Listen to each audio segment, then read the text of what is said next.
Hey everyone, Scott here to discuss Disney Pixar's Cars, featuring the voices of Owen Wilson, Paul Newman, Bonnie Hunt, Larry the Cable Guy, Cheech Marin, George Carlin, Michael Keaton, and Tony Shalhoub, directed by John Lasseter. Now, why am I reviewing a Pixar movie? Well, two reasons. One, there's a new movie of Cars coming out in a couple of weeks. And two, I'm willing to watch any animated sequel that might come out. Like, for example, the Despicable Me 3 coming out in a few weeks from now. Plus the Minions movie.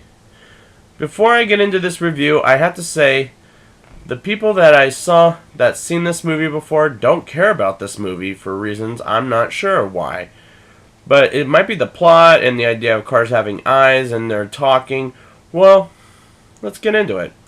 Lightning McQueen being voiced by Owen Wilson, racing while Sheryl Crow is a song comes on, is a good choice because in a real race would have music in real life that's in the background. When McQueen's enemy Chick crashes all of the cars out of the race was really intense for a G-rated movie. And McQueen makes it through, and McQueen loses two of his tires and almost lose the race against Chick and the Dinoco champ, the King. And they almost beat him out by McQueen sticking his tongue out to reach the finish line, but in reality, cars don't have tongues. But how are they going to get actors voicing them? Well, that's where you got me. I'm going to put it out there. This is a very predictable story where we have a superstar who hates small towns in the beginning and starts loving to love them by the end of the movie. Those Fast and Furious cars, while they put McQueen's driver Mac to sleep by playing some jazz, was a cliche of the story of McQueen's going to Route 66 just to go to the interstate just to meet up with Mac. And he ends up going to a small town called Radiator Springs.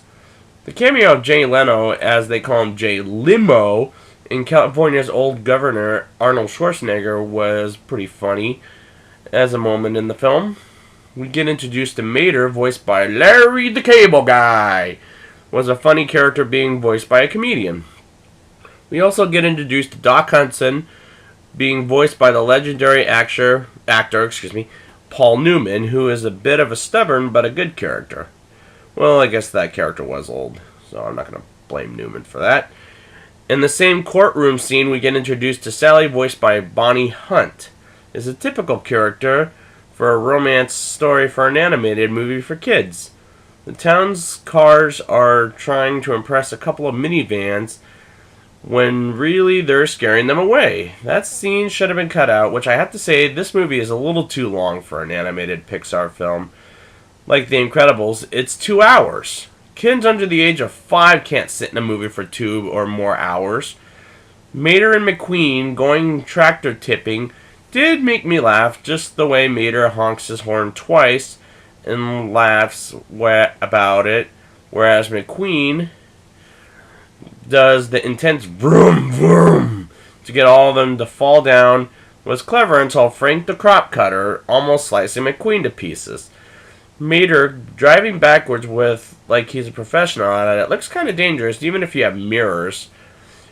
When Mater and McQueen talk about a helicopter ride, which Mater wishes for, and that'll be paid off at the end, Mater does come off as an innocent character and a likable one. McQueen finding out that Doc is the old famous car called the Hudson Hornet was like, can we get a flashback at this point in the movie? But we do have a flashback on how Route 66 became unpopular. Was a good moment in the film. After McQueen and Sally take a drive on wheeled well motor, Doc talking to McQueen about the crash he got into in 1954, and the racing cars said to him, your history was a little bit too dramatic of Doc. And the town's cars think McQueen left because of that, even though he was supposed to finish off the street. Even though he did by the end of that moment. But he doesn't yet, because he wants to get an upgrade and becomes reloaded as they're about to celebrate a newcomer buying all their stuff in town and fixes the neon. Doc calling the race crew just to get McQueen away is rather obvious because he wanted him out the whole time. It's like, Forget it. And at the race, at the end of the movie, again, was a little bit predictable. The pit stop where McQueen has his tires switched out was actually the quickest pit stop of all time. I couldn't believe it when I first saw that. And Chick's pit stoppers, mustaches, all fall down. It was actually pretty funny. When Chick pushes the King out of the race and damages him to death, and McQueen pushes the King so he can finish off his last race and doesn't win the race, well, that I didn't expect coming. But gets offered to the Dynaco phase and made her getting a helicopter ride. It was a pretty sweet but predictable ending, and McQueen gets Radiator Springs back on the map is a good way to end the movie as well.